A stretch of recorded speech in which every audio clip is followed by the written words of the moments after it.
we're thinking maybe you can be the CEO. And I was a bit shocked. Are you sure? Datuk Din was the one who said that to you. Yeah. And I said, are you sure? I said, yeah, I think you'll be great in this and stuff like that. AirAsia enters a new era with the appointment of Aireen Omar as its new Chief Executive Officer of Malaysian Operations. Well, currently we are actually a market leader in Malaysia itself, but moving forward when there's ASEAN open skies, we have to be prepared for it. We have to start thinking what the kind of infrastructure or the need that we need to have in order to be able to maintain and at the same time be disciplined at our cost. And then when I became the CEO, the first thing that stuck in my head is like, I need AirAsia All-Stars to know me, because before they probably just know me bits and pieces. I was doing corporate finance work, doing treasury, helping to find money to buy planes and that kind of thing. So how do I do this, right? So then I make it a point to meet all the All-Stars. How is it like to lead AirAsia with Datuk Din and also Tony punya guidance? Oh, okay. It's exhilarating, exciting. It's also very challenging. Like all that into one, it's like going in a roller coaster sometimes, right? Yes, like one day do this, then the next day something else. But they're just trying to be ahead of the business dynamics.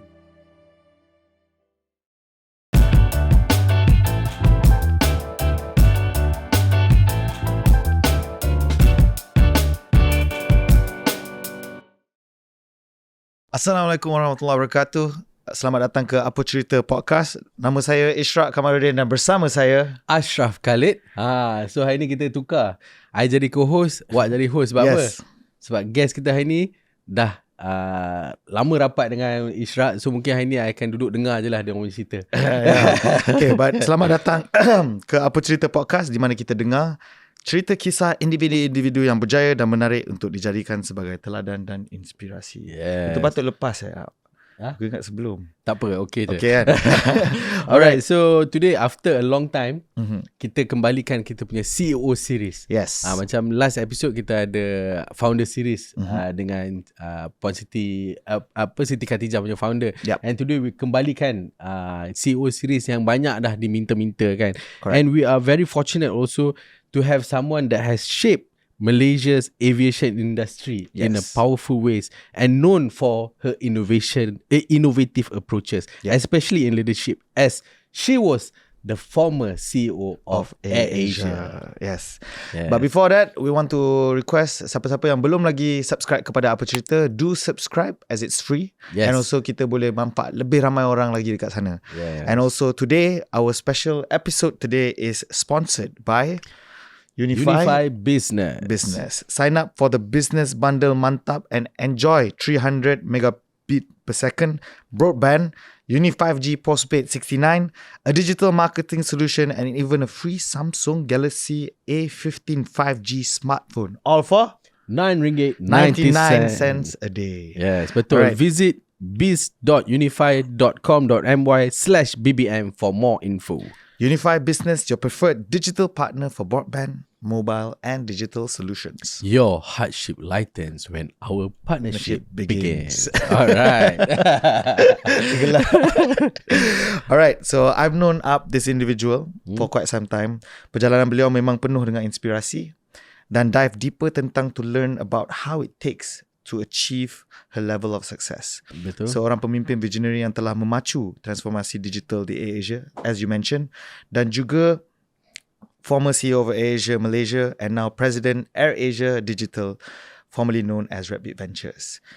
And kita bawakan khas Aireen Omar. Aireen. Hello, hi. Assalamualaikum. Assalamualaikum. Thank you so much, Aireen, for being here. Thank you for having me here. Yes. And I tahu juga you punya schedule sangat busy. Yeah. Kan? And I tahu nak dapatkan you kat sini pun not easy juga Kan, first kali I approach, lepas tu I cakap, Wak, tolong awak sebab kau lagi dapat kan. So I pass the baton to him. Gudip, tolong Gudip. Masa tu Gurdip on holiday. Yeah. So a bit tough to get the time. So I always forget. So I'm so sorry about that. No So, worries, yeah. no worries. We understand. But we appreciate you making the time to be here. And I think benda yang paling berharga untuk seseorang bagi orang lain adalah dia punya masa. So thank you so much for being here. Pleasure. Yeah, we really appreciate it. Yeah. So Aireen, basically today kita nak dengar lah kisah you. I think a lot of people know you as Correct. A woman CEO yang successful. I think when you talk about woman CEO, one of the first name yang akan That pops in your mind, is Aireen Omar. Sama macam kalau kita fikir pasal berus gigi, Colgate. Kalau kita fikir pasal Aireen You Talk kan, woman CEO kita fikir Aireen Omar. Dia positioning ni dah macam tu kan. So yeah, seorang icon lah, icon wanita I would say kan.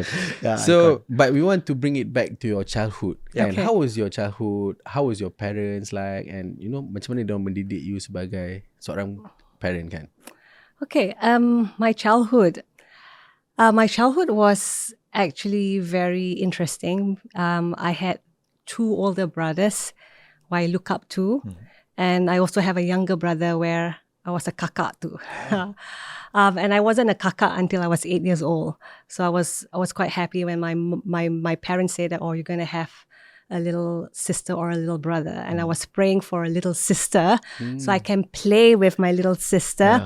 But it turns out to be a brother. Which is Izham Omar. No, Izham is my older brother. Oh, yeah, okay. Ikram is my younger brother. Okay. So basically, I was born in Asunta Hospital. I went to Asunta Kindergarten. Budak PJ lah. Budak PJ, betul. Went to Asunta Primary School, Asunta Secondary School. So I was a true blue Asuntarian. So Asuntarian out there. So basically, we were brought up in quite a normal way. Although my parents exposed us to many things in life. And to them, it was very important that we are exposed to different things in life. My mom came from a convent school, so for her, it was important for me to be exposed to arts and culture, to be exposed to creativity. She taught me sewing when I was about 9 years old. Wow, yeah, I learned how to iron also for 9 years. So I had to iron Izam's clothes, which really angered me because why can't he do it himself, basically, right? And then and my dad in particularly was into education. My mom was too, because my grandfather was a headmaster in Seremban, and he was also the first FIFA referee from Malaysia. Your late grandfather? My late grandfather, my mom's father, basically. Actual FIFA referee? Actual FIFA referee. Wow. So he traveled around Southeast Asia or even Asia to referee all the games and stuff like that. And we had a lot of photos of him and so forth. So we came from a sporty background, also culture. We love music. I was put in a ballet school from 4 years old until SPM. And then I continued a little bit when I went to do my A-levels abroad. Piano classes.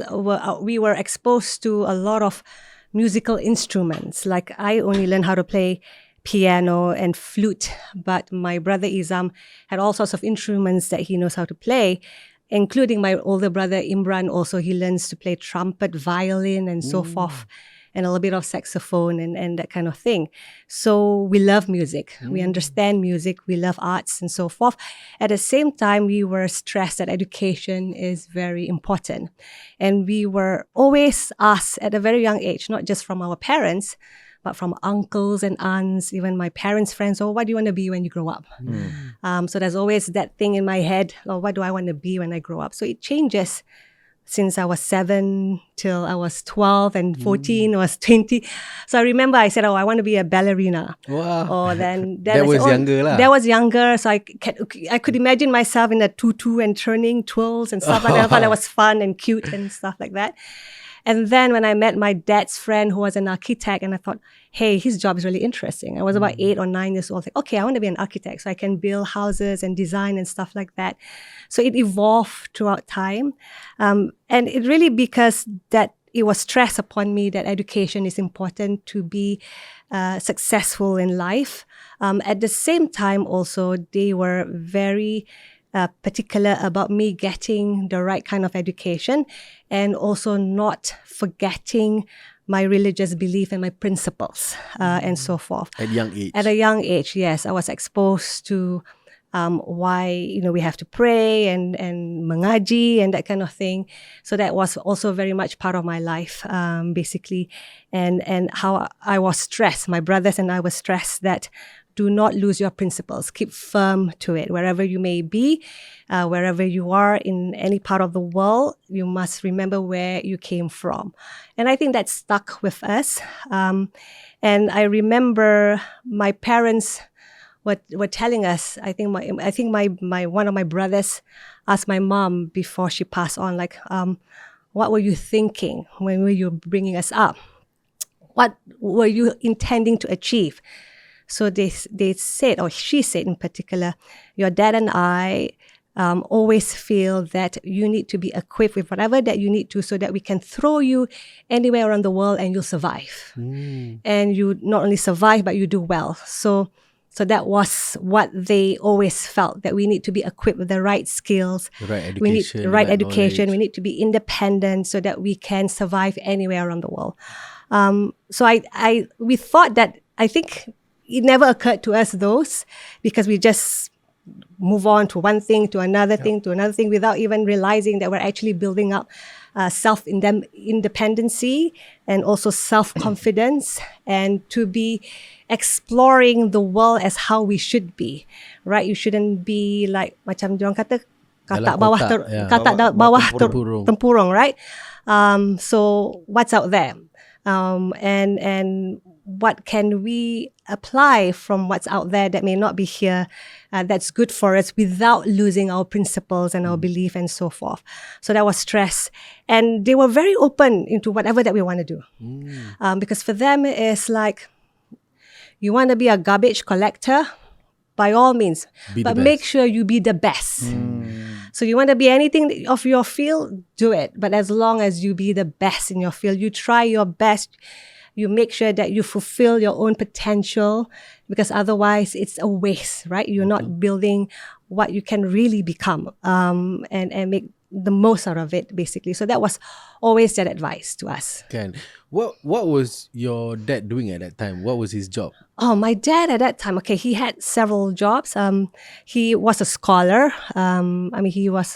He had a scholarship to study abroad in the UK, and then he came back. And then he was working for the government for a bit, and then he went on becoming a banker in Maybank as well. I remember he was telling me he was helping getting loans for Tan Sri Jeffrey Cha, Sunway Group, and many others who are, some are still here and some maybe have left and so forth. And I think he came to a point where he felt that he could build his own business and capabilities. So he started doing property development and so forth. And he didn't stop working until he left us sometime last year. Yeah. So basically you guys were quite well-to-do punya family lah, I would say. I wouldn't say we're well-to-do. We're comfortable. Right. We were comfortable with what we have, with what we need. We never think that we need to have more. So yeah, we were quite content, probably in the middle income, upper middle class, maybe upper middle class or so. But yeah, not the T15. Oh no, not at all. No. We all had to work hard to get to where we are. We all had to work hard to be able to pay for our expenses, for education and so forth. Yeah. So how did you think your parents' parenting style shaped you to be who you are today? I think the fact that they instilled in us that we should think of being the best as we can be. So that's one. And not forgetting the principles and how you're brought up and where you're from. That's two. So that's always drilled in me, right? I remember they keep on repeating. My mom especially, mom, right? Through her, like when I was living abroad, she must see me every 6 months because she's afraid that I might not. Yes, but I said, you don't have to worry. You have brought me up well, right? Yeah. So the root tu dah kuat dah lah. Correct. Kan? So either she goes to where I was, whether it's in the UK or in the US, or I have to come back so that every 6 months she sees me and I'm okay. Even though I know I'm okay, physically I'm okay, but am I okay mentally and so forth? And she keeps that's it's like Karen, an audit, right? So every 6 months she'll come for an exactly. You're right. You're quite right there, right? It was a way to spend time with me as well and so forth. So I think the fact that they explained to me how education is important, and with knowledge and skills, you can be whatever you want to be, right? And as long as you keep your moral values up high and you know where you belong. So that's really important for them.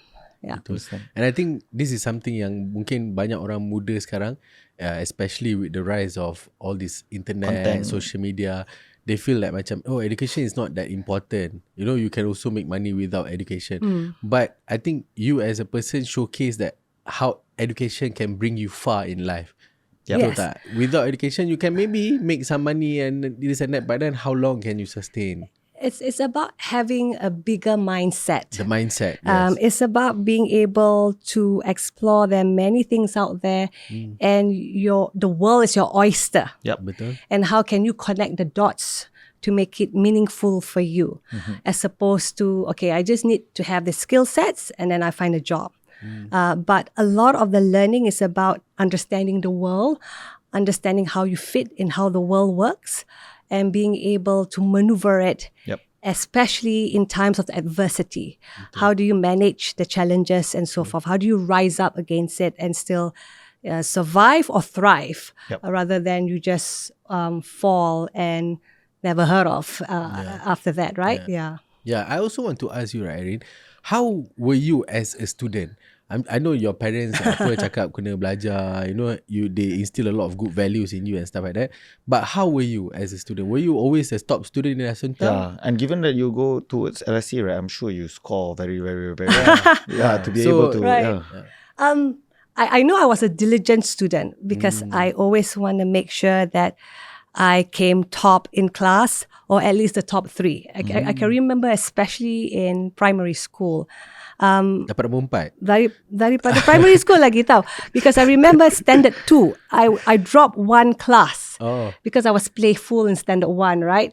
And was a little bit of a money lender in a way, because people want to buy rubbers and pencils and say, okay, I lend you 5 cents.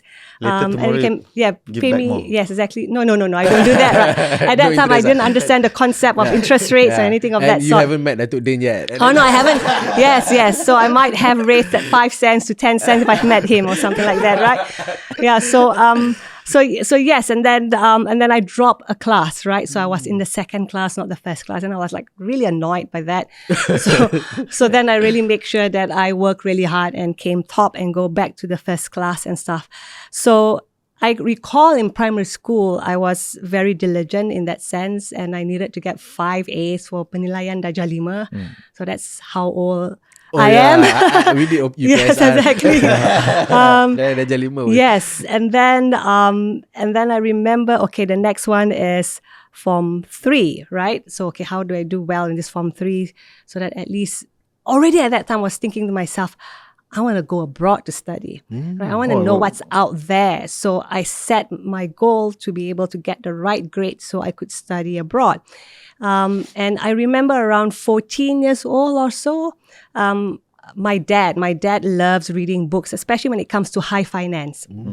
So he introduced me to this book called Liar's Poker.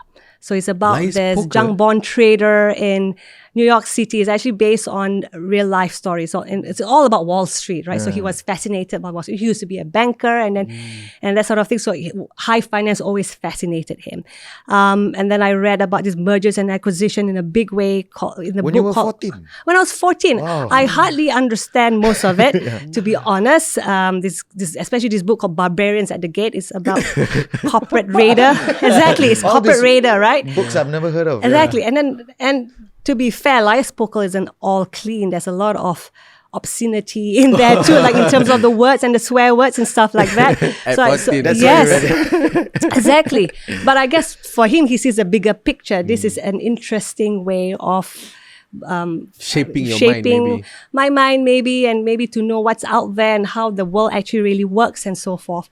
And I also got influenced by Michael J. Fox. Not actor? him himself, but his character in Family Ties. Okay. He was this straight A student, and he wanted to go to London School of Economics so badly. Wow.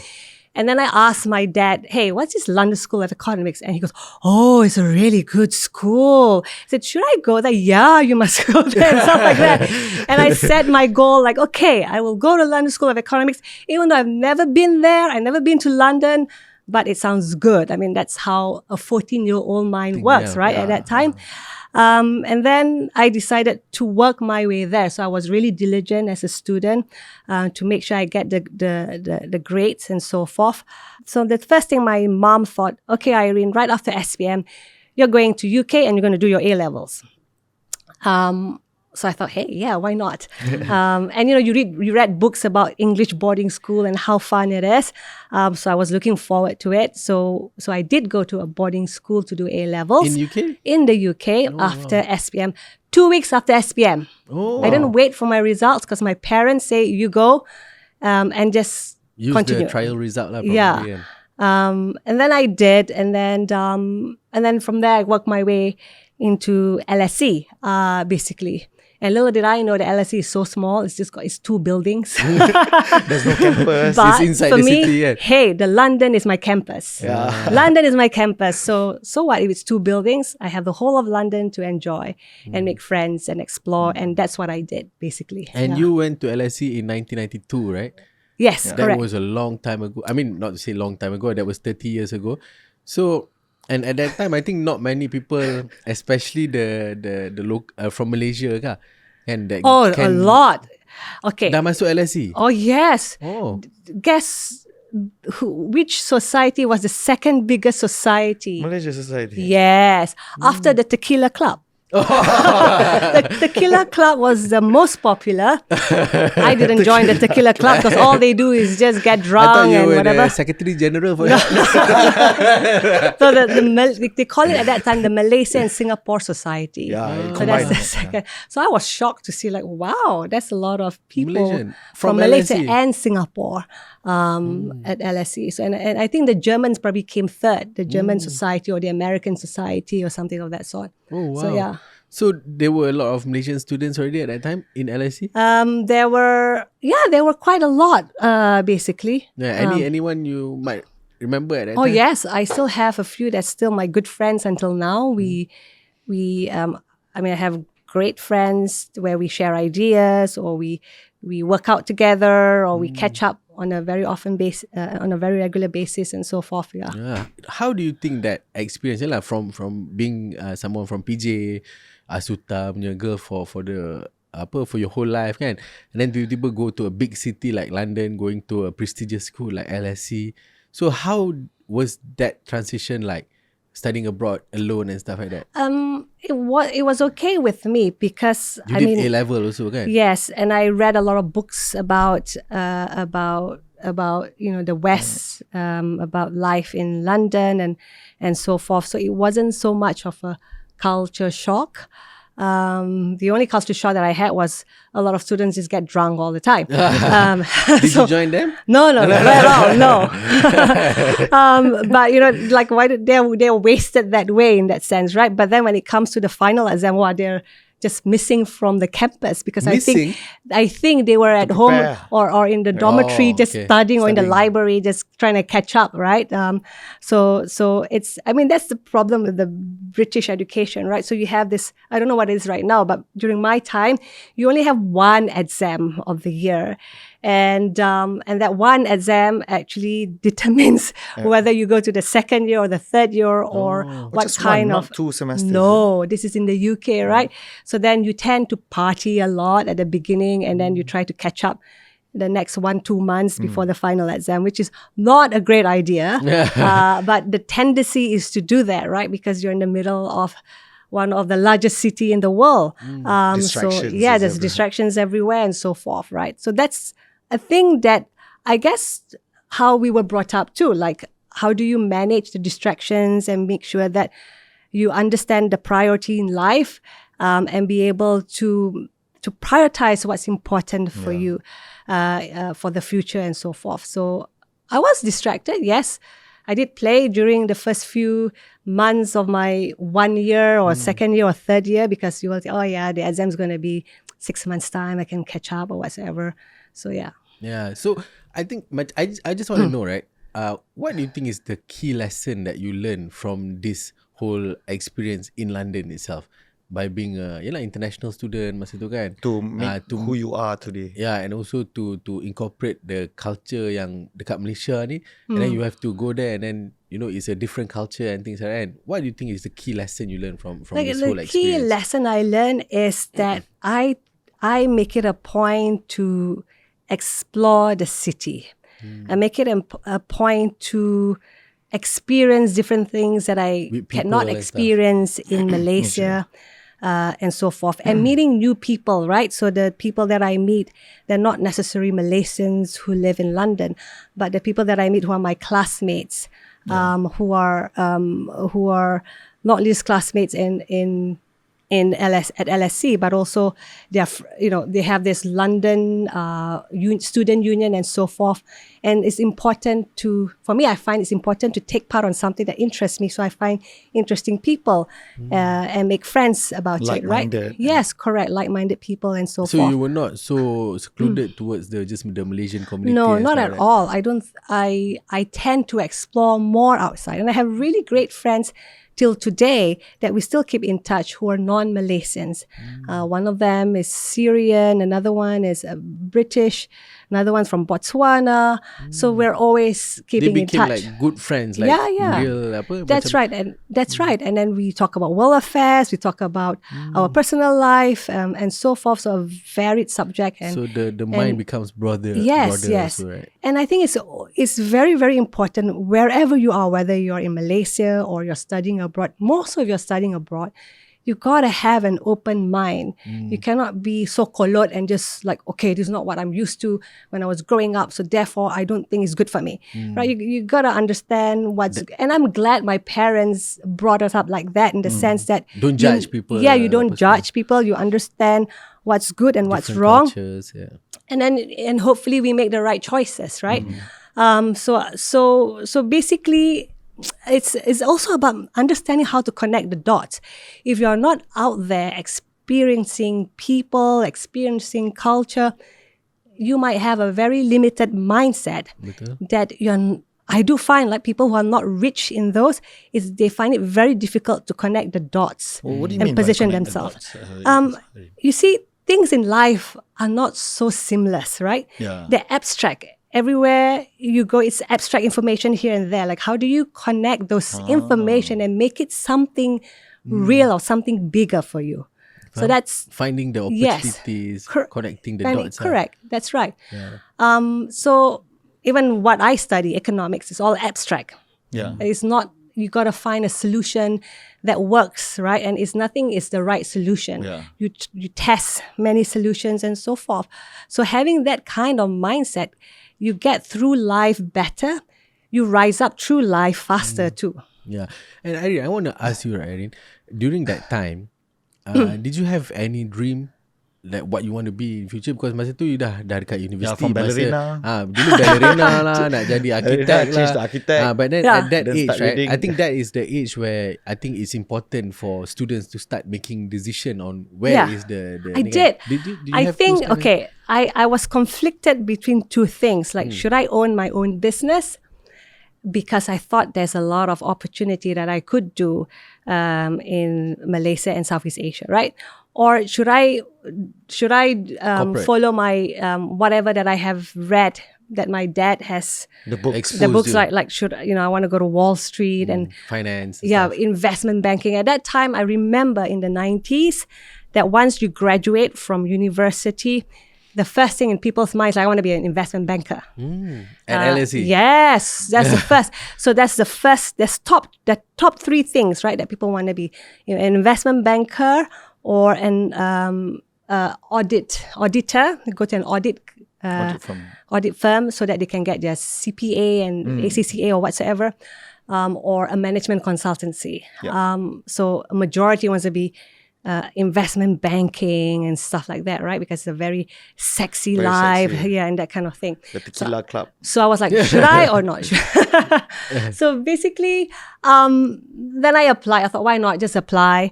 And at the end of the day, I'm curious about Wall Street too. So I applied for work and applied for also to further my studies, masters in New York. Right? And I just chose New York University because I just wanted to be in Wall Street.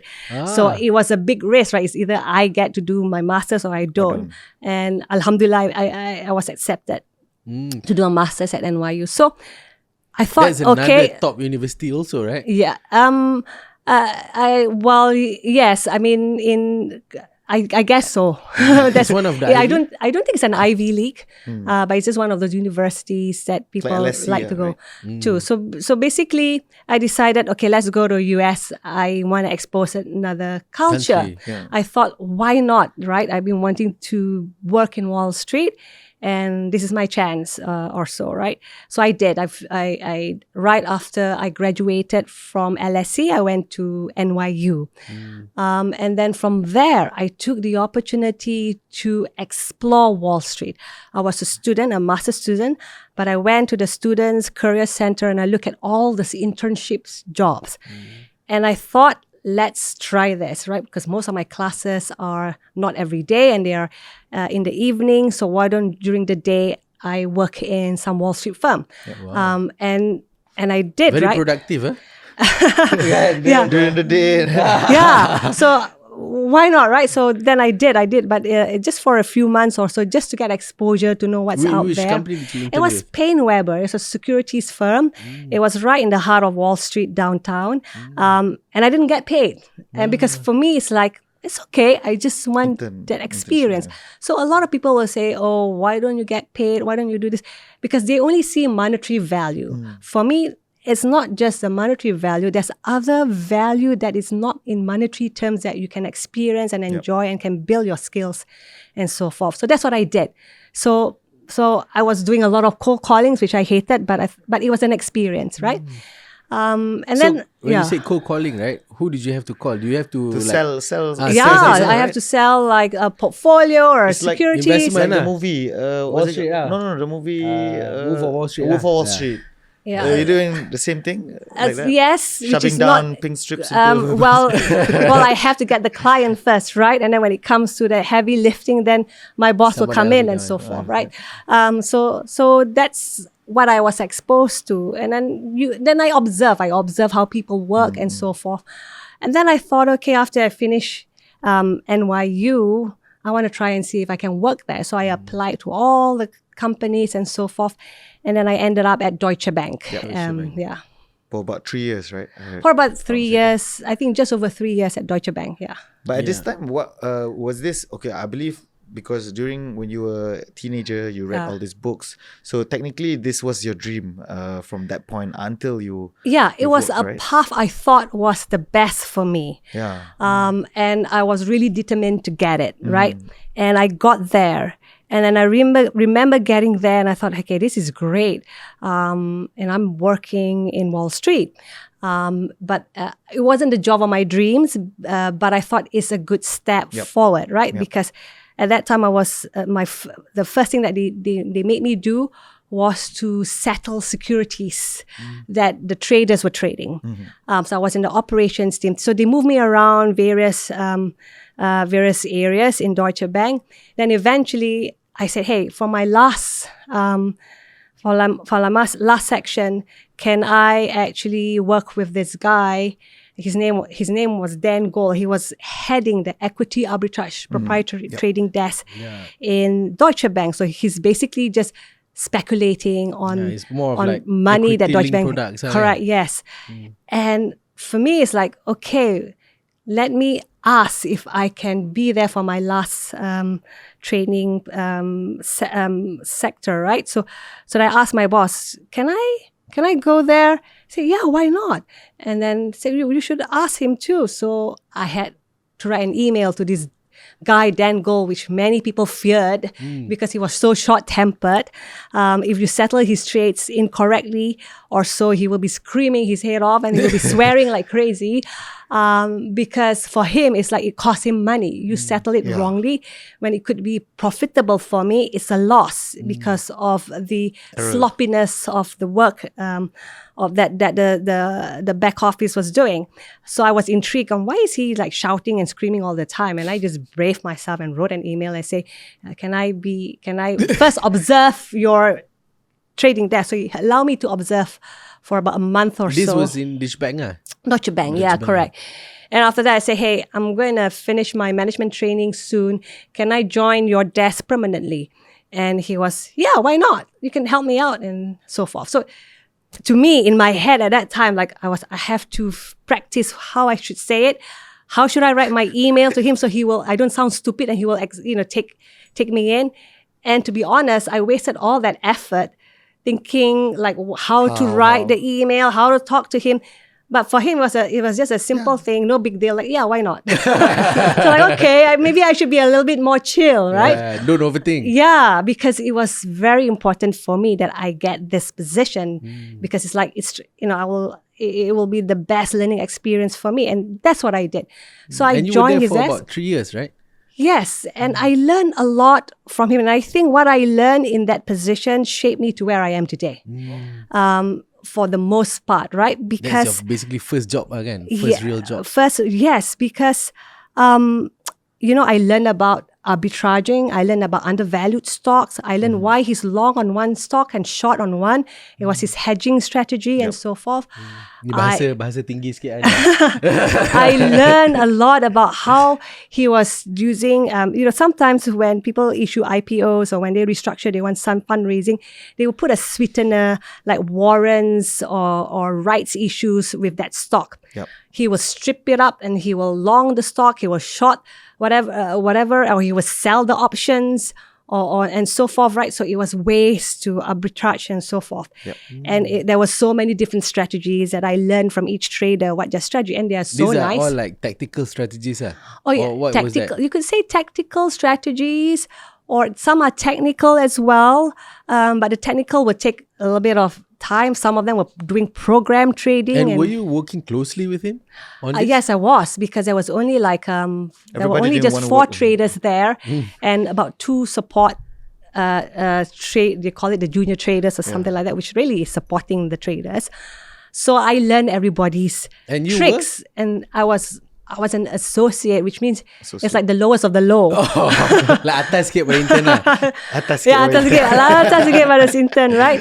And it was like the best learning experience because every day is a different stock market environment. And every day you have a different position, or your position needs to be monitored and watched because you need to make decisions, or you need to make a call whether should you hold, whether you should sell, whether or whatever, or whether you should buy more or so, right? And because everything was factual and focused, and there's no emotional element to it, and things of work on objective basis, that you got to make that decision that day. You can't carry it out to the next day, to the next month, and so forth. You got to make that decision in whatever that you need to do. And because of that, I think it prepared me. It became your foundation. It prepared me as a treasurer at Airasia, at Airasia when I was corporate finance and treasury, because I had to do hedging and that kind of thing. Yep. It also prepared me to be the CEO, because operations is not going to be smooth every day. Yeah. There's always problems every day that you have to solve there and then. You got to make a decision, whether right or wrong. You got to make a decision. So it prepared me to face that challenges and bravely make a decision, and then move on if it doesn't work. Yeah. And I think this is also connecting the dot, right? Looking backwards, like you see that all these things that happened to you prior, all prepared you to be who you are in the future. Right? I mean, reflecting on it, I think yes, it shaped me in some ways that is what you call it, unconscious or subconsciously, or so. So I basically think so. Tuhan pun dah susun jugalah. Kan? Yes, betul all juga. All these experiences ni is Tuhan susun untuk kita. Yes. Dia tahulah, He knows better, right? Correct. But yeah, it's interesting that you went through this process and then you studied you studied abroad, of course, and then you worked abroad, which I think not many people are brave enough to do that. And then, but then after that, I think in 2001, you decided to come back to Malaysia. Yes. But before that, I'm very curious, because you mentioned before you went to Deutsche Bank and to US, right? You were deciding whether you want to do your own business, because I'm also quite curious. Yeah. Like somebody as great as you, right? Why you choose the pathway for? Yeah. So I was playing. Why I thought corporate maybe rather than I'm not prepared yet to do. I Basically, thought kita so. nak tahu why are you in the CEO series, not in the founder series? Yeah, I'm questioning myself that too. Okay, so I remember that I've always wanted to build something on my own, right? But I thought, okay, maybe I don't have enough resources, or I wasn't brave enough at that time. So it was, the easiest thing was to go with the flow, to go where the herd is going, you know, like the herd mentality or something of that sort. So, and anyway, those had that whatever that I was thinking of a path that everyone is doing was what I wanted to do also, to just try it out with, you know, experience Wall Street and that kind of thing. It's not that bad also. But has always been at the back of my head. It wasn't that bad. Yes, correct. And I remember there was time where okay, I want to do something like what Martha Stewart was doing. I mean, she had really this wholesome household service products and services and media and all that. It was at that time in the 90s, it was really cool. It was very unconventional, right? And the stock was valuing it very well too, because she had an IPO done, right? Everyone was valuing it very well, and she had great ideas behind it as well too. Then I thought, okay, I don't think I am brave enough yet, so let's just try other things and see where it leads me to. So that's why I didn't do it. And until now, I think I should figure it out, because it's never too late, right, to start something. Yeah. So I think I know what I discovered now is I like building things. I like to see how to build this and bring it to the next level and so forth, and getting a team to build it. So yeah. Yeah. Yep. You might need some young people. We are available. Yeah, for young. you. Yes, that's right. You're very right. Yeah, we're available to help. Kan? Yeah. So okay, interesting, kan? Yeah. I think you did the right choice juga, going into corporate. You know, you get to do things that impact in a bigger way juga. Yeah. Sometimes when we do business SME ni, kita buat benda yang impact banyak orang, tapi not as big as when you are in corporate lah, I guess. Kan? Yeah. Actually, it depends lah. You might want that time when it become big is knowing how to scale it up to be in that big, well. Yes, and knowing how to take advantage of the things around you. Most startups I see, they have ideas, but they have difficulty in scaling up. And maybe they cannot find ways in terms of how to scale it up. They cannot connect the dots. Yeah, and also most of the time, correct. Most of the time, and yes. maybe because the roadblocks, you know, they see it as big roadblocks and challenges lah, basically, that they don't want to face bigger challenge, because as you grow bigger, the challenges becomes bigger as well, right? Yeah. And you must have that determination, that grit, correct. And also you must be relentless in pursuing what you think is right. Resilient in entrepreneurship. Correct, yeah. Okay, Aireen, so I want to ask you, you decided to come back to Malaysia, as I mentioned just now, in 2001. And then you served for a few banks. I think you did serve with CIMB for a while. Yes. And then after that, you joined major local financial institution like Maybank Group. Yes, correct. And how was the culture like? How was the difference in culture? Very, very different. Kan, daripada Deutsche Bank, Maybank kan? Okay, there's a big difference. Deutsche Bank in New York is different from Deutsche Bank in London or Deutsche Bank in Frankfurt. Oh, is it? Yes, so it's a different culture, right? So culture, but it's the same bank. The ones in New York City are more fast-paced. They're more objective. I've seen on the trading desk, people argue a lot, but they don't take it too hard. And they go for a drink later on, or the next day people don't take it too hard. They work professionally, right? They're passionate about their job, so they will argue it out, right? The difference is the fast-pacedness is different, right? So I decided to come home, and I thought Okay. Semua lembab ni. Tentu. Yeah. Well, bukan, not really that lah. It's like, why are they spending a lot of time on something that's not going to give them much return? That's my efficiency question, which is probably from that training I had when I was in New York. With the guy. Yeah, like I would think my Arigol, boss, Arigol, yeah, something called Dangol, yes, he was very short-tempered, but he was making the most money for Deutsche Bank America at that time, right? And he will be questioning, why are you spending too much time on this?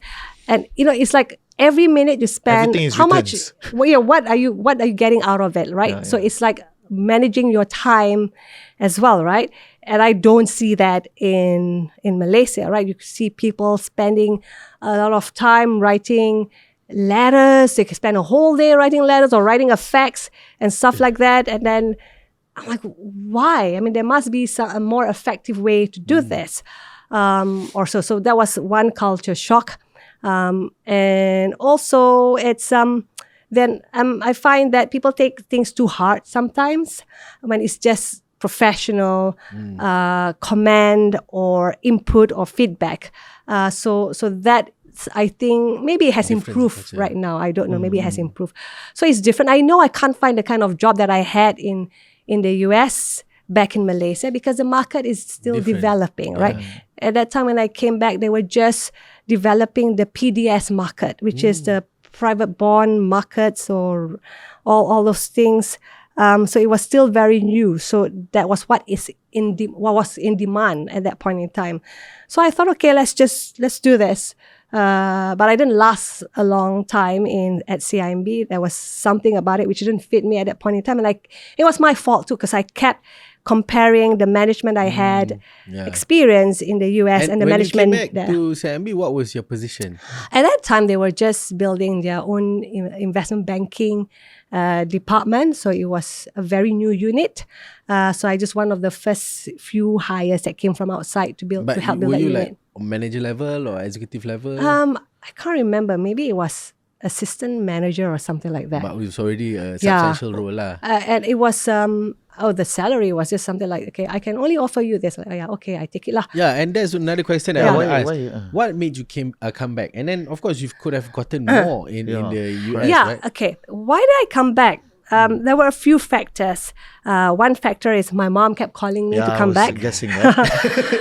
And she's like every day she will call, or at least every other day she will call to make sure that I am okay and I come back because she misses me a lot and so forth. And then secondly, I kind of felt that, the path that I chose, which I thought was something that I really wanted since I was a teenager, may not be what I want in life. Basically, even though I was young at that time. I remember when I made this decision, I was 25 years old. There were millions of money going in and out under my care and so forth. And it was exciting. I was looking at the global markets, not just in the US markets and so forth. But there was something that was not fulfilling, right? Hati tu rasa kosong lah sikit mungkin. Mungkin lah, because I felt like, wow, I'm becoming into someone that I'm not really what I am. Wall Street punya gorilla. In a way, I mean, I was talking louder. I was like, why the hell? My mom was the one who actually asked me, why are you talking so loud? I'm like, I'm not talking loud. Yes, you are. So I was talking. I didn't realize that I was talking louder. I was becoming more impatient. And then I was questioning and arguing on anything, even to a shopkeeper when I was trying to buy something, and then he was giving me some solution. I'm like, okay, do you think that makes sense? What solution? I was arguing and arguing. Like, what the heck? And I realized I'm becoming like my boss. And I told my boss, and he was quite supportive. He said, hey, maybe I don't want to be in trading floor. Can I try something else? So he introduced me to a few others and that kind of thing.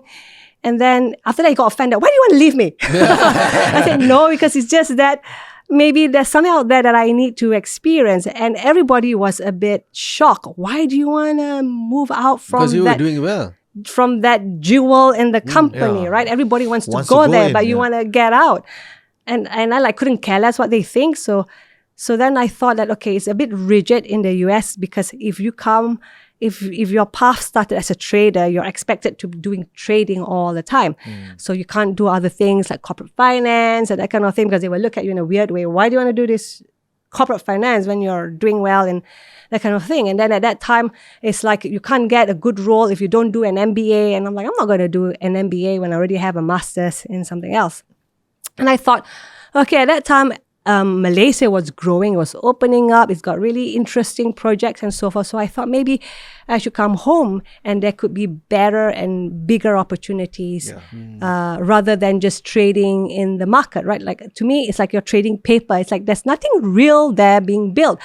As opposed to if I'm part of a project finance or whatsoever where, okay, I'm helping a company grow and build. It's not like pie in the sky kind of money. So I thought I would probably be more fulfilled and content by doing this kind of work. That's why I decided, okay, let's come home, let's explore what it is. And if you don't mind, at that time, what was your pay like in the US? Do you remember? Okay, it was generally quite nice for associate level with nice bonuses and stuff like that. Yeah, so I could say that lah. Around how much per year? Oh my God. I just wanted to see the difference between when you dekat US dengan when you came back. Oh, you can okay. share percentage, Okay, if I'm not mistaken, it went up to about $60,000 per year. The starting salary at that time was about $37,000 Yeah. So 60,000. And when you came back, when you started with CIMB? It was like, do I need to say it? No, if you don't mind lah. Saja nak tahu. It's very small lah. I mean, comparison to what I was earning and stuff like that. So it was like if they go by per month, right? So about 4,000 per month. That's probably like a starting salary now or something, right? Yeah. So there was quite a huge pay cut. It was a huge pay cut, and I know I told myself I can never always compare. So just let it be. I will build it up. So that's how it is. I don't think 4,000 lasts for a long time lah. Lepas tu mesti naik kan. Sekarang ni mungkin dah berapa ratus lah kan. More profitable than owning your own business. Yeah. Cannot say much because Isha would know, right? No. Okay. So you think when you came back, was it the right decision for you? Do you like look in hindsight? I think it was in hindsight it was the right decision. I think so. And I think I could do more. You didn't regret? No, I didn't regret. I of course for the first few years I did regret, like why did I come here? Why? Right. And then after that I built myself up, and then I met Datuk Kamarudin, the co-founder of Airasia. Yeah, and we want to talk about Airasia after the break. After the break, okay. Take a quick break. Yeah, we're going to take a quick break and we'll catch you guys after the break. Okay.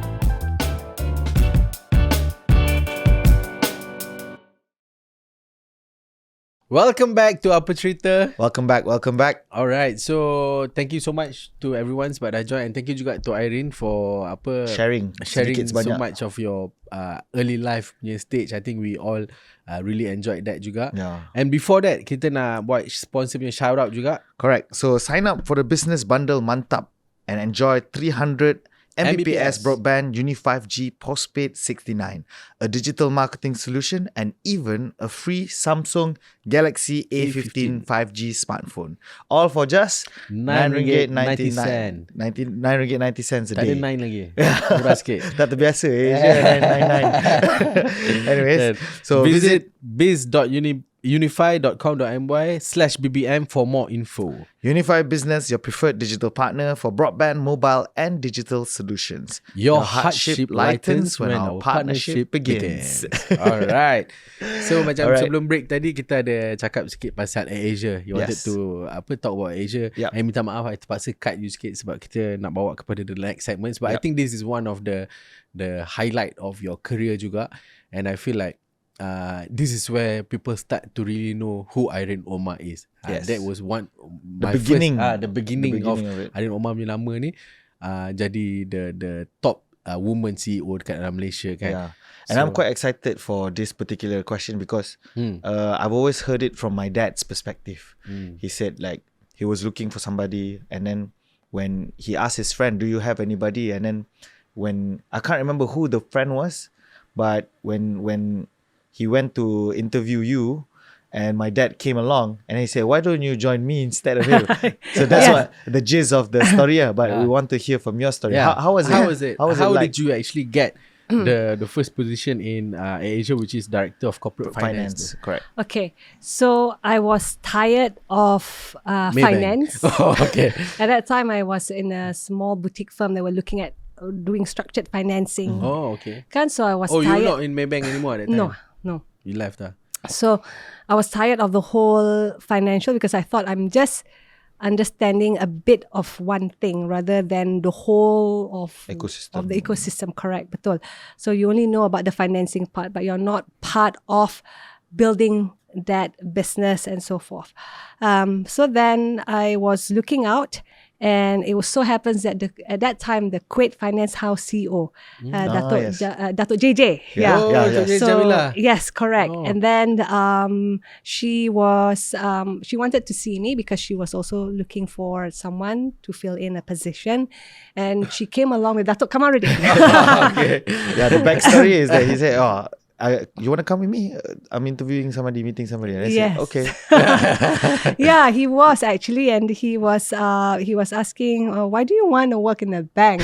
And I'm like, I'm not so sure myself because I have been working in banks before, right? But maybe this time it's an Islamic bank, so it could be different. And it's also a starting of the bank. Yes, correct. And then he said, why don't you join me? We're building something really exciting. And then Datuk Kamarudin explained the whole business plan, the growth plan and everything. And I thought it was very interesting. And then he said, if you join us, we party a lot. Back in the tequila club days.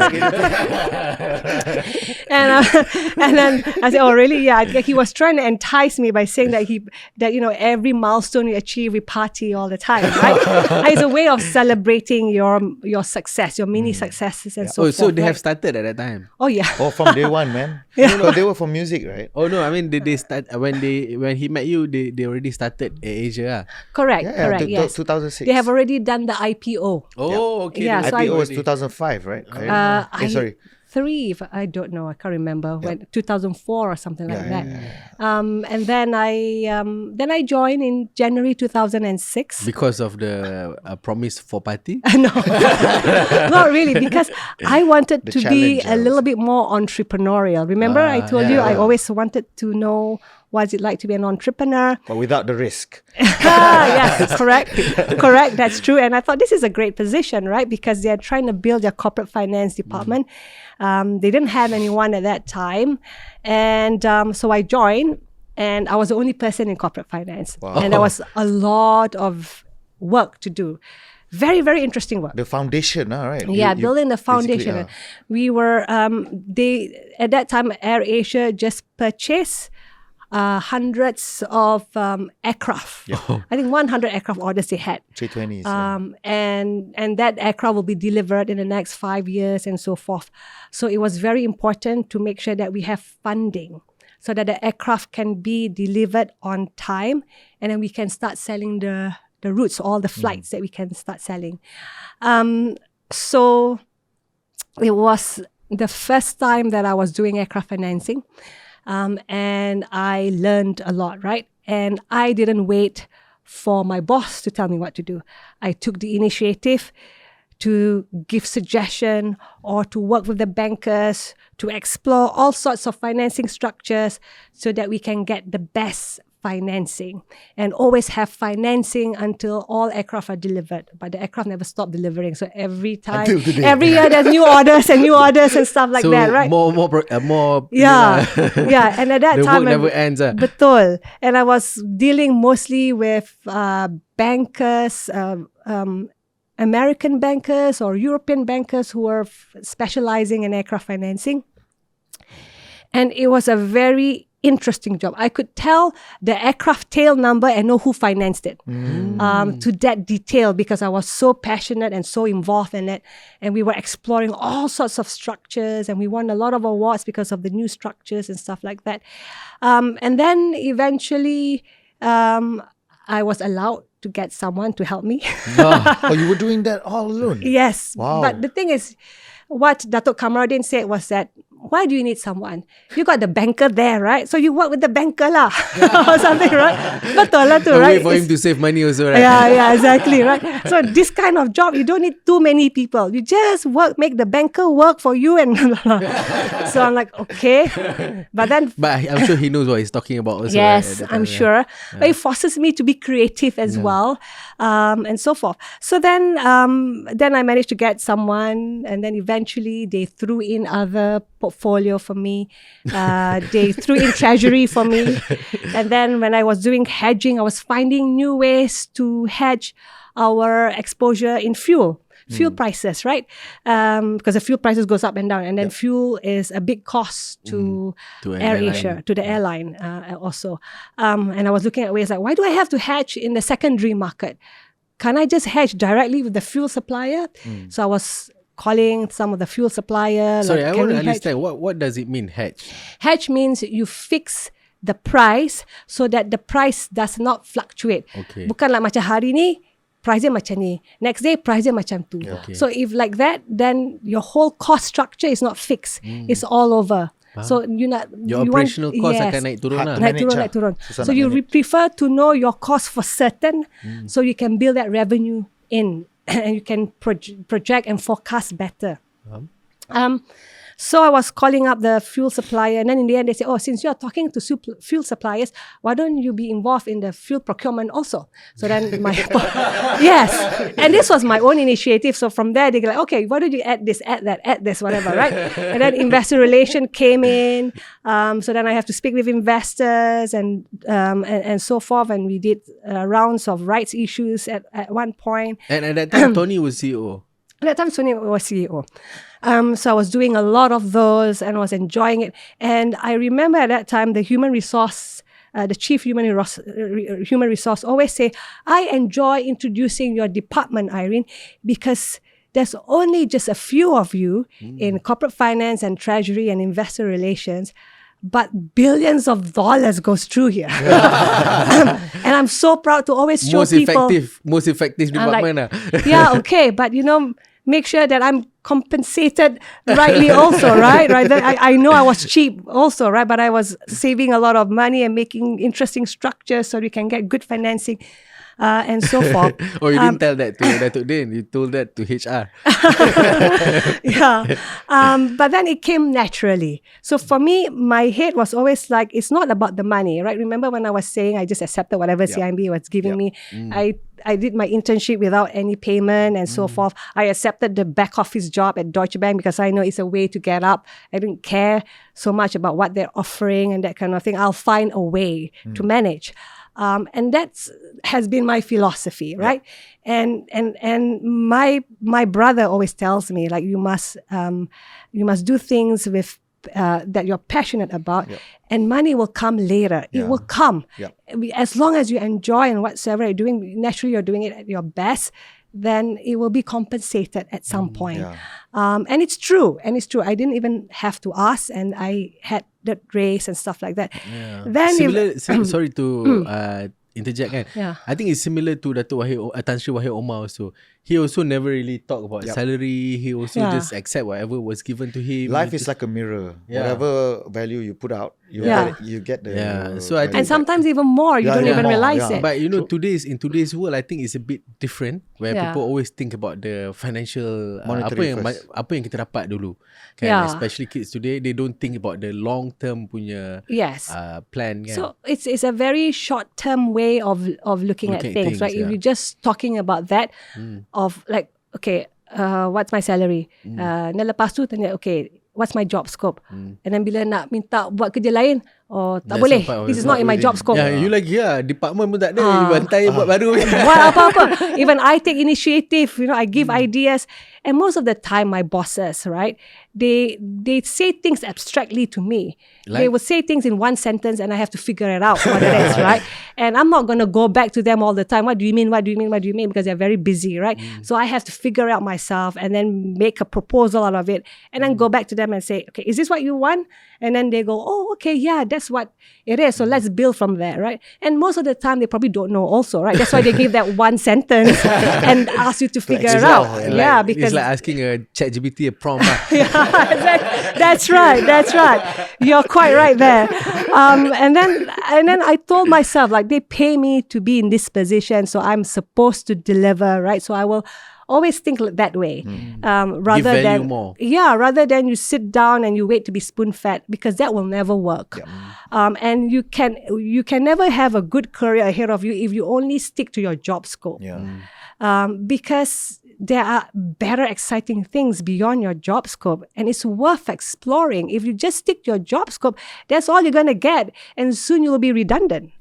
So that's what you always need to have a mindset. So that's how I became the CEO, because then they throw a lot of things to me, and in the end they said, okay. Already a whole company. Okay, why don't you become the CEO? And I remember this. This was in New York City, because there was some roadshow that were going on, and Datuk Kamarudin asked me, and there was a few people with him, said, come with me to Bloomingdale's. I'm like, okay, because Datuk Kamarudin likes shopping. So I'm like, okay, I'll go. I like Bloomingdale's too. So we go, and then he said, okay, so we're thinking this, and we're thinking maybe you can be the CEO. And I was a bit shocked. Are you sure? Datuk Din was the one who said that to you. Yeah. And I said, are you sure? I said, yeah, I think you'll be great in this and stuff like that. And then I was still shocked, basically, right? Because I do things not because I want to be the CEO. I do things because I was challenging myself of what I can really be and what are my potential and so forth, right? And it took me a while, basically. And then Tony mentioned to me, okay, we're making you a CEO and all that. And it still didn't hit me until the announcement came. And then, like, is this for real? Kind of thing. And then I got nervous because, like, what? I only had, 5 people under me last time? Now I have, 11,000 or so? Sorry, I shouldn't say that. I was like, this is for real. Like, I better do something about this, right? And then when I became the CEO, the first thing that stuck in my head is like, I need AirAsia All-Stars to know me, because before they probably just know me bits and pieces. I was doing corporate finance work, doing treasury, helping to find money to buy planes and that kind of thing. So how do I do this, right? So then I make it a point to meet all the All-Stars. All of it. For 3 months, I was just focusing on meeting All-Stars. But of course, at that time, Aziz, who was our head of comms, was telling me I had to do a lot of interviews and that kind of thing. So we did that. But in the meantime, I said, I need to know who are they, right? So the first thing I did was to hold a management meeting almost like the week after. And I started introducing myself to the management, and they were very supportive and so forth. And then I started going rounds, meeting the pilots, the cabin crews, the baggage handlers, the aircraft engineers, the guest services department, and all that. And then I started flying to all the stations that we have, Kota Kinabalu, Johor, Penang, to introduce myself. To introduce myself and meet to whoever who can meet me, so I can talk to them and listen to them. And I did this again and again and again for 3 months until... And you met almost all of them. Almost 11,000 of them. I don't know whether I met all of them because their schedules, right? Some may not be in the office, some may be flying, some may be whatever. But you met majority of them. Majority of them. And I always do my walk-arounds. It was easy at that time at LCCT to do walk-arounds. So I meet, I say hello to the baggage handlers, to the aircraft engineers. I ask them what they're doing and then they tell me. So it might be very tedious job, but it's worth it. And before that, was Tony like that also? Oh, yes. Meeting people? Of course. He was, and he still is. And I follow the lead. Like, okay, if Tony can do it, I'll do it also, right? And I can probably do it better because I speak bahasa. Just kidding. So they meluahkan segala-galanya and everything. And then, they like it if I remember them. I remember their kids' name and what their kids are doing, So it's simple things like that means a lot to them. They feel like, I know the boss. It's a big figure. It's a big company. Picture. Right? The boss. But one thing that intrigued me also, like tadi kan, macam you cakap, you only did when you were in the previous the director tu, you were only doing things because you want to do the best for yourself. Yes. You were not like trying to compete with people ke, we were not trying to get the position ke apa, which I think is very interesting because I think a lot of people ataupun a lot of people yang working ni, and they feel like macam they have to lawan dengan orang untuk get that position, they have to lawan kan. Yeah. But actually you don't have to lawan with orang, you just have to lawan with your diri sendiri and be just to be the best version of yourself. And right? when you have to start lawan with orang, you got to pick your battles. Do I need to do this or not? Is it going to be good for my soul or not? I think one thing to highlight, especially for the viewers, is like you actually take advantage of your position where you were the director of corporate finance at time. You receive a platform. This I always say to my team as well. I give you a platform, but you can explore whatever you want to do. Not every day you get instructions, right? But you find, this can be improved. This can be improved. Yes. To even a certain extent, I was sharing with him as well. Aireen, when I was interning in Asia back then in Treasury, right? When my sister Iman was showing me all this, said, you see all these files and all this? Aireen designed all this. So because it started by you. You are basically you punya cita-cita umur 14 tahun nak jadi arkitek tu sebenarnya jadi. Adalah.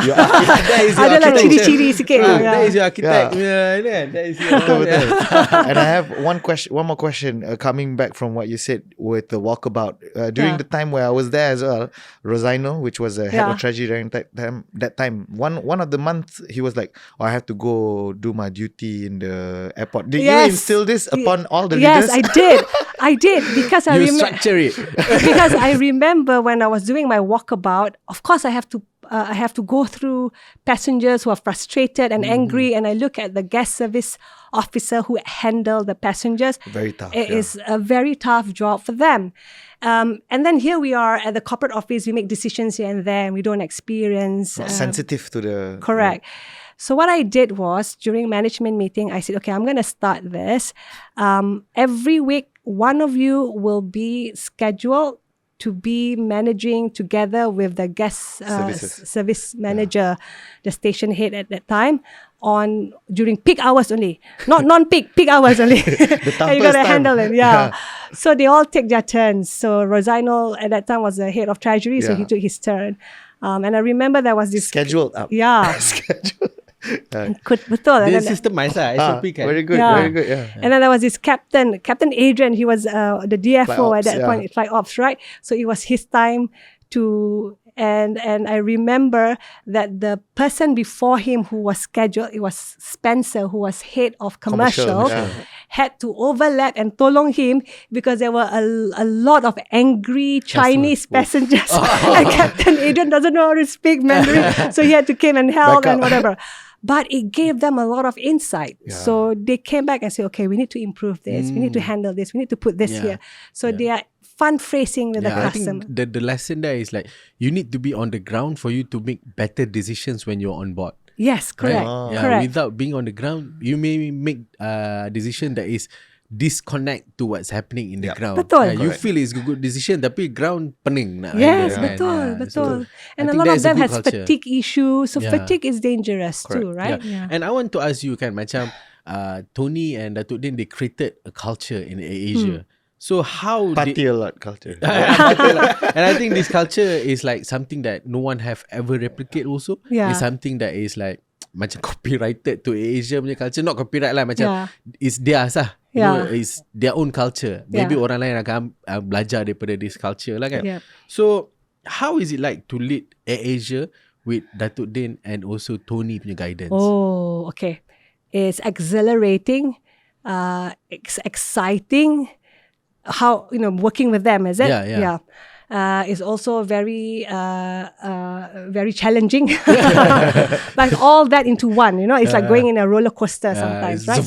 Yes, like one day do this, then the next day something else. But they're just trying to be ahead of the business dynamics, because business dynamics change. How do you be ahead of the game from those, right? So people who can tahan will know what needs to be done. People yang tak boleh tahan, they get confused, they get frustrated. Like, why is it changing so much? Kenapa terlalu dia banyak? baru je siap proposal dah tukar. Dah tukar. Lepas tu dah tukar. Lepas tu macam jarang, tak payahlah buat proposal, besok mesti tukar lagi kan. So you must know how to handle all of this, right? So how do you create that culture? I think one thing that I learned from them, that this culture has developed into something that is very hard to replicate. Firstly, it's about trust. I mean, you trust your people to be there to do the job that you expect them to do, right? And if that person who is hired to do the job understand that there's a trust there and what they're supposed to do and their responsibility, then it will work very, very well, right? Secondly, they empower people. They don't micromanage and so forth. And the empowerment is very rare in other corporate culture. Bahasa dia memperkasa kan, empower kan, memperkasa kan. So when you are empowered, you are owning the job, you're owning the results. Whether it's a failure or a success, you're owning it, right? So therefore, you want to make sure you succeed. So therefore, when you're empowered, you are more inclined to make sure that whatever that you're doing is for the best for the company and you're giving a positive impact. And I think that's very, very key. And then I feel that thirdly is to have an open communication. A lot of corporates don't have that. You look at our office, it's all desks. We don't have offices. The only rooms we have are meeting rooms, right? So even your office is like open, right? Yes. I just have a simple desk. So the management has to be approachable to everyone at all levels. And they have to be open that ideas can come from the lowest level. It could come from a baggage handler. It could come from a cleaner. It could come from anyone. It's like Japan punya style juga. Yes, and you need to embrace it and respect it and accept it. And I think with that, then you will be harnessing an innovative culture too, because they always want to do better at what they have or what they're experiencing. And they understand that they are given the opportunity to find ways to make it better and so forth. And they are compensated for it. As, maybe they have a better position and so forth. Yeah. Okay, interesting. And of course, every company Aireen faces a lot of challenges. So, and for an airline, I think these challenges can be quite intense.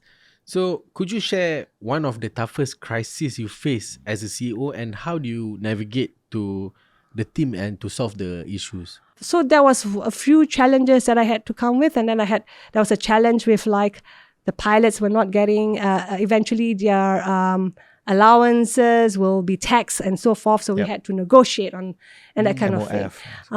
So there was a lot of negotiation. So I found that when I became the CEO, 97% of my time is managing people. Yeah, it's like being a diplomat now. Yeah, exactly. Managing all stakeholders, the government, the investors, our staff is the biggest stakeholders as well. And you can't just go to like one person say A, and then you go to this person and say A also. You have to like sort of change the narrative a bit to make sure everybody is like, understand it, right? So what you tell to investors is actually the same thing what you tell to your staff. It's just that investors will maybe more numbers driven or whatsoever, and the staff is more like, okay, what's happening in relation to our operations and business and so forth. Correct, yeah. So, but it's the same thing. It's just the way it's being approach will be different. You're right. And with the government will be different because they may be interested in more. Like for example, if boss cakap, kenapa dia ni buat macam ni? You cannot go to the government and say, why are you doing this? You have to be like diplomatic and say like, okay, this is what we want and things like that, kan? So those are the challenges I had faced even before becoming the CEO. One of the biggest is the ongoing challenge with the Malaysia airports. Basically, yes, correct. And I don't know about that. Maybe now it's better, but at that time it was at the height of it all. It was tough. And then we had to move airport to KLIA2, which was a bit of a challenge for us because it's a different design altogether. So your operations is affected. Like if it's at LCC, it was at LCCT, it was very fast and easy to operate. Simple. It's a bit complex. More complex in stuff, right? KLIA2. So we have to readjust. We have to find ways to make sure that we don't compromise on the way we operate. And so forth. Because and then you need more people also in KLIA2 because it's bigger, right? Yeah, so because it's tough. We try not to, but I think in the end we had to, because it was the cost of operations was certainly very high at that point in time. So it was a challenge where I guess that's why Asia is not selling tickets for RM49 anymore. Like dulu kan. But we still have free seats, right? Yeah. I'm never lucky enough to get those.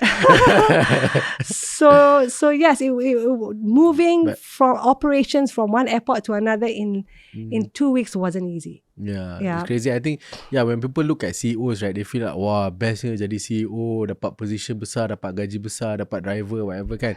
But what they don't see is that a life of a CEO is full of challenges. Yeah. Yes. Because I tanya you satu je, apa challenges kan? Dekat situ je dapat 5 dah challenge yang on top of your mind, which is like, I'm sure it's a daily occurrence lah kan, this challenge. It is. And the thing is, when you're at the top, it's true. When people say when you're at the top, it gets lonelier.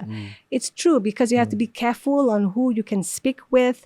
And you must have the complete trust of being able to to explain the situation and stuff like that. But it was very, very tough. Yeah, but I'm sure you've also grown as a person and learned a lot also from that. Yes, yeah. Kan? I think I learned to be very thick-skinned. Muka tebal. Muka tebal betul sampai callous lah. Right. So memang I mean, and I think that's probably how I survive until today. Just muka tebal and then just focus on things that matters. Yeah. Understand? All right. So moving on, Aireen, I believe in 2018. You became Deputy Group CEO and was responsible for digital transformation, overseeing strategic group-wide digital initiatives to help transform Asia. This is the same time when I joined as well. Yes, that's right. Yeah, so I was brought in also to support Riyadh, and you were handing the CEO toolkit that's to right. Riyadh, right? Oh, really? Yeah. There's a CEO toolkit. Yes. And then Riyadh came from the slide.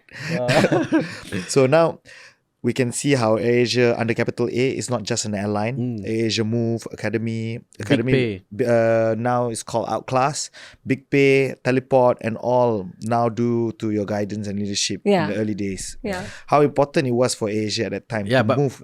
Yeah, before that I want to say, macam dulu masa Aireen masuk airline, dia tambah macam-macam dia sampai jadi CEO. Sekarang dia masuk dekat ni pun dia tambah macam-macam business juga. Just cannot sit still like that. Because my boss also cannot sit still, so that's why lah. I have to catch up. Play catch up, Yeah, but it's crazy that you guys have grown into different business also, right? Like like what mentioned just now. Yeah, and I think I owe you that, because when I was in with Riyadh in CEO office as well, there's a lot of things that I've learned. I learned about Lean Six Sigma. We had the checkup transformation thingy. Correct. Then I went for a lot of these leadership classes. That was, I think, from your initiative, and from normal Excel files transform into dashboards and stuff. It was all during that time, right? And I believe it was. And you took software engineering I did. as well. He can be a software engineer if he wants to. Yes. Oh, I didn't know that, man. Yes. So how important was for AirAsia at that particular time, especially to move into digital transformation? And this was prior COVID, right? Yeah. This was prior 2 COVID. years. We had this ambition that we could be more than just an airline, really, because we felt that we have a lot of rich data that could help us to build new businesses to serve the customer better. So it's not just about flying a person from one point to another, but along the way, how can we serve that person better in terms of like travel itineraries, hotels, shopping and that kind of thing, and in terms of being able to make payment in the cheapest way. And hence the reason why we build all this business. So we have Big Pay as our fintech business. I use Big Pay, by the way. Oh, thank you very much.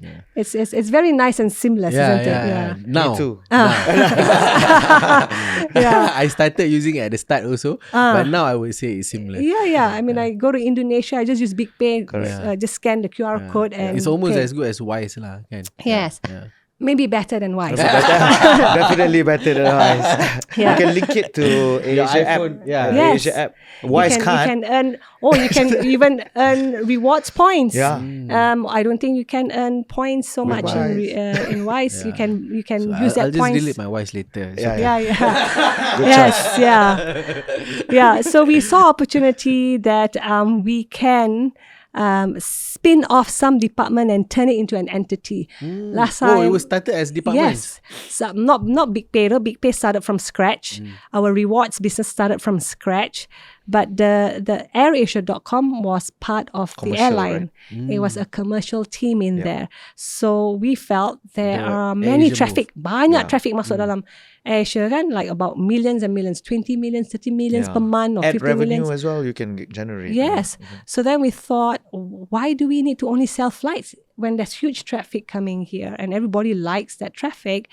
So why not sell other things, hotels, travel itinerary?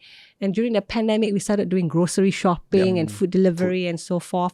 So the idea was, how can the airline keep growing by having all these other new businesses that will give them new databases and at the same time serving the customers seamlessly. Yeah. Kan, interesting. And you think that macam those things were important?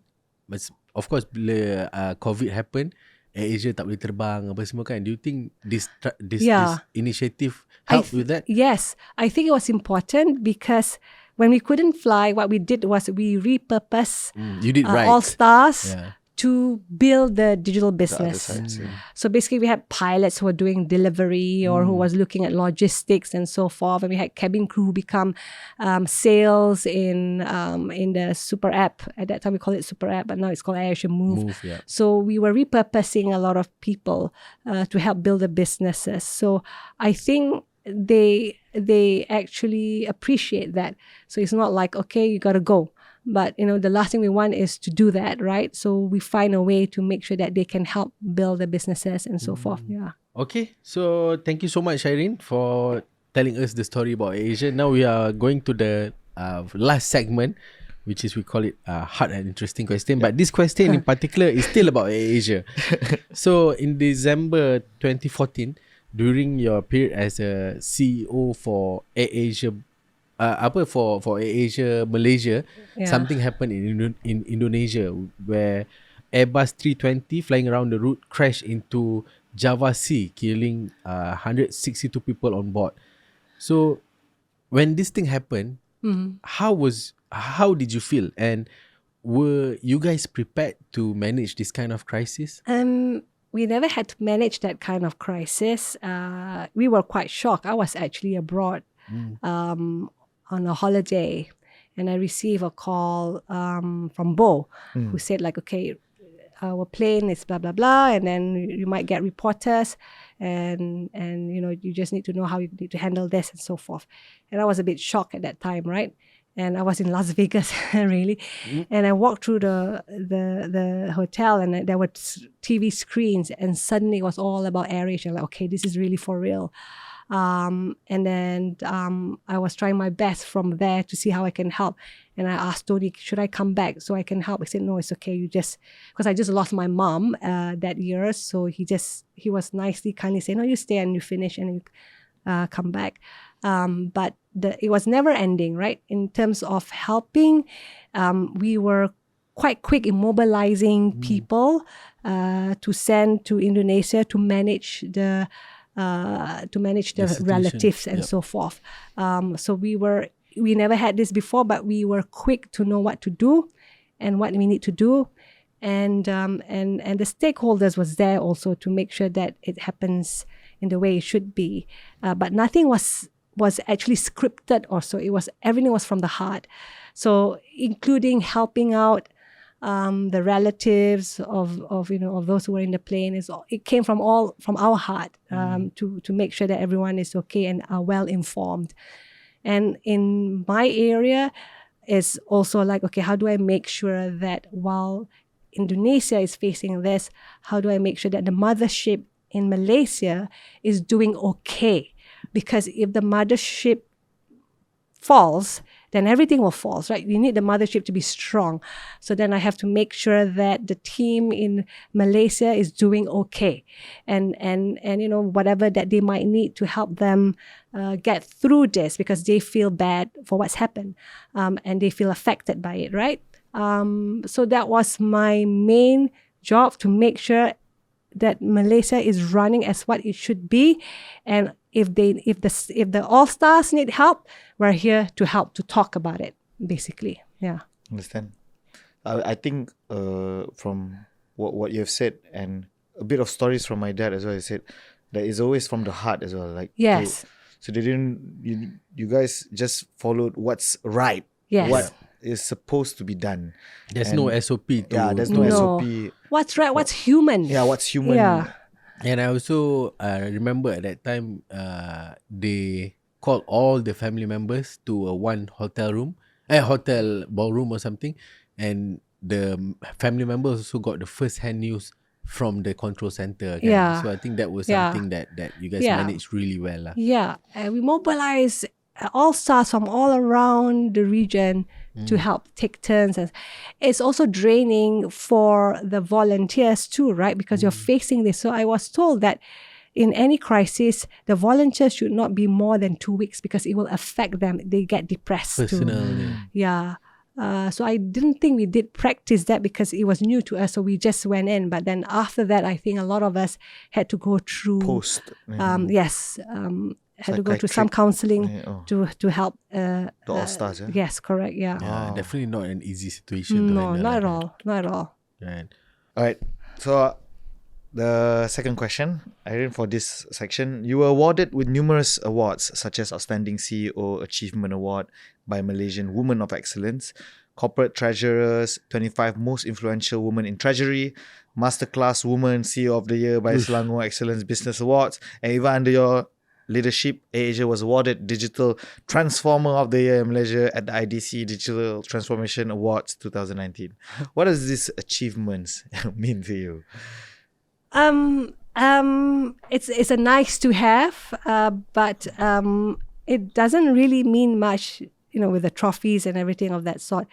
At the end of the day, it's like, how are we impacting the life of others? Yes, the life of others. With that effort that you do, right? And that cannot be recognized in awards, really. So I don't take it seriously, to be honest. Yep. Yeah, I have it. It's nice to have, but I don't think about it so much. I can't even remember what they were, basically. So what awards is not important but for me lah, apa yang nampak Aireen ni, she really just work on yourself. You just focus on working on yourself, creating positive impact towards others, and just focus on that, not really on the external things, right? No, I didn't even know that such awards exist, basically. So yes, so I just... But if you won Nobel Award, maybe that would mean something like that. I don't know. I think it's highly political also. Oh, is it? Nobel Award. Okay. Yeah. So you don't care about monetary and also awards, just work and then it'll come. It will come. That inshallah it will, right? Yeah. And in whatever that you just don't forget that you're here, your successes is because of Allah. Yeah. And you wouldn't be where you are today if it's not for Allah also, right? Yeah. So you always have to shukr Allah. Yeah. Amazing. And I believe that you stayed in Airasia, I think around 18 years, right? Yeah, coming to my 19 years in January next year. Wow, that's yeah. insane. I'm shocked myself, right? I'm like, hey, that's really long. Yeah. But you came from director, CEO, naik. Yeah. Bukanlah duduk tempat yang sama. Tak ada. I mean, selalunya it's different position lah. Every few years is a different position. I think they also want to keep you excited. I don't know. Atau dia dan Tony. At the same because we started this podcast, you were saying, I couldn't find what I fulfill. I start screaming at people and stuff like that. But I feel like you found your fulfillment here in Asia. I think so. But maybe it's time for the next chapter. Yeah, maybe. Yes. Yeah. I'm actually thinking a lot about it. Okay. Yeah. We shouldn't ask more about this. Okay. Yeah, it wasn't me.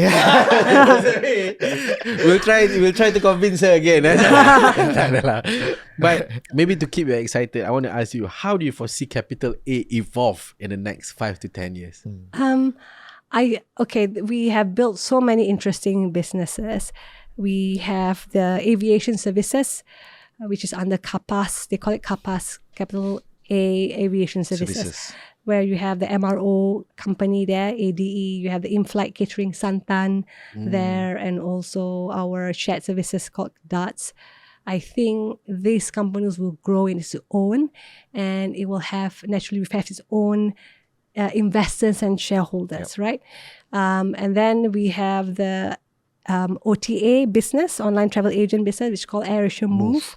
And then we have our fintech businesses, including the Airasia Rewards businesses, Big Pay and Airasia Rewards. And that could be a digital financial services in its own, basically. Macam bank lah. Macam bank. But yes, macam bank. Digital bank. Yes, and the fact that you have already available ecosystem, which is a travel ecosystem that you could take advantage of. And then, of course, we have our brand company, ABC. Where I think we have built such a strong brand that we can license our brand. We can build, it's an IP company. We can also look at ways in terms of buying old brands and revive it, refresh it, and make it work and so forth. And that's an edutech business that we have called Outclass as well. So I think that you want us to work with you also, right? Oh, yes. Because I do believe that it starts from education, right? That everyone should have accessibility to education, whether you're in the urban area or you're in some kampong somewhere in a rural area and so forth. They should know what's blockchain, what's Web 3.0, or what's big data, or what's AI, correct? So it should not just be the urban crowd who knows all these things, right? And education should be accessible and affordable. So I'm quite passionate about that one, as well as I see the potential of all the other business turning in its own and having its own listing, own shareholders and investors and so forth. Interesting. So I think this thing is definitely just a start lah. Yes, betul. Long way to go and a lot more exciting things. Yes. Hopefully we'll see you spearheading that for a long time also. All right. Our last question before we want your advice to the audience, kan. Recently, Fashion Valley has been in the news and banyak sangat speculation. Also, a lot of facts also came out, about Khazanah punya investment and things like that. So, and we also understand that you are one of the board member for Fashion Valley since February 2022. So, my question is that everyone is trying to have an opinion about what actually happened in Fashion Valley. So, I want to ask you, what actually happened there? And some people say Vivi want to sakau duit daripada the company lah, and a lot of speculation lah. People say she's just using her connection to get Khazanah money and then just doing this in saja-saja kan. So what actually went wrong for them in your perspective? There is no such thing as scandal or fraud or siphoning of money, not at all. I mean, I sit on the board, I look at the numbers, and definitely there's no such thing lah. So whatever people want to speculate, they want to speculate, right? I mean, sometimes I feel like maybe they should have a life and look at other things and probably learn something and improve themselves rather than you try to put a company down or people down when you don't know the facts truly. So definitely nothing of that sort. And so what actually happened then? It's a natural thing that happens in any businesses. There will be your ups and your downs, right? How do you pull up from the down? That's the most important thing, right? Yeah. You cannot have your up days all the time. Even AirAsia, we don't have our up days all the time, and we have our down years. Right. The down years was the worst during COVID, right? Because we're not earning any revenue at all, right? So it's a natural business occurrence. Yes, occurrence or so. So it's something that they will learn where they need to be more efficient, where they need to be more effective and so forth. And I think they're handling it well because it's in a good shape at this point in time. And all retails are facing that kind of issue, right? It's not just fashion. You see other retailers also face the same. So it's an environment that they're in, right? You might see after COVID, when people goes out, there's like what they call it, revenge shopping. Your sales are up, which is unnatural. You shouldn't be basing on your sales based on that, right? So then after that, there's none of it. And then after that, there could be like, okay, a lot of, our disposable income is a lot less, so therefore we need to spend a little bit less and so forth. So it's a matter of knowing, okay, what went wrong in there and how do we need to get out of it better? How to be more focused in what we do in selling and so forth. It's a natural business cycle which is that they're facing. And I think they're doing a lot better right now, and they're moving in the right direction and so forth. And they've been doing pretty good, very well actually. But what do you feel when you see all this happening to them? And I think it's a bit unfair. And I think the netizens out there needs to be careful on what they say and quick to judge. There's a lot of judgingness out there. Maybe they should look at themselves too and see, like, why are you creating fitnah for nothing? Right? It's not fair. You dosa juga in that sense. I block all these things myself, but it's hard for most entrepreneurs because it's like a personal attack to them. Right? And they will be questioned, should they respond or do not respond? I faced the same thing when I was CEO in Airasia, and a lot of judgment there. I was accused of flying a plane load of Bangladeshis to vote during the election. And I've got friends who actually text me like, oh, Aireen, how could you do that? And all that. And I was like, okay, you're probably not my friend because you believe in that accusation. If you're really my friend, you will call me up and say, hey, are you okay? Is this really true? Rather than, oh, I can't believe you allow this and whatever and that kind of thing. I have a very thick skin that I can ignore. I'm not affected by all of this. But not everyone has that, right? So it's really unfair, I think, for the most part, for people to freely comment without knowing their facts. And to me, that is already fitnah. And it's you tanggong lah, whatever that is being that you're doing and you're saying and so forth, right? You should be encouraging young women entrepreneurs, not putting them down. You should be encouraging any entrepreneurs out there and make sure you give the right kind of support so they can be a global champion. So I think there's this is one thing that maybe we should think as a society we should rethink of our behavior juga, exactly. And I think what you're saying is that these are natural punya benda yang terjadi. It's not something that is it's natural in any business. And the thing is about Vivi, maybe because they are public. People know them, they are in the eyes of the public. So when the business goes up, everybody knows. When people orang beratur apa semua orang tahu. And when the business goes down, tengah ada challenge pun orang tahu juga, which is a bit unfortunate for them. But what a lot of people don't understand is that it's not the end of it. They are still moving. Oh yeah, they're there. They're still building the business and they're moving in such a great direction. And I am quite confident they will do very well. Even better than where they left I think so too, because they're just more focused, right? And I'm not saying that they were not focused before, but now... But they were in testing periods, I would say. Exactly, because you have to test the market, what product, maybe we're doing too much or something. I think maybe also some wrong business decision, kan? Mungkin ada benda-benda wrong timing. Right and wrong is always... Subjective. It's subjective, right? You don't know until you try it. And you can't just make good decisions 100%. There's always some decisions that even you make. I made a lot of bad decisions. But the trick is how do you get out from that and how do you move forward from that? Correct. Yeah. So okay, so our last question. Our last question is just what would be your advice to people who are watching this who wants to be the best version of themselves? Maybe some tips, maybe last advice for them. I think always have an open mind lah, because I always advise to even my staff, like, you can't know everything. You can't assume that you know more than the person next to you. So therefore you must keep learning new things. You must keep being open about what's out there, what else, what's relevant, and so forth. So I think that's very, very, very key. And don't be afraid to try things. Take some risks. But take calculated risks lah. Be brave. That's the most important thing. Yeah. And thank you so much, Aireen, for sharing your whole life story dengan kita. I really enjoyed it. I really enjoyed getting to know you even better also. And I think I've learned so much also from your experience.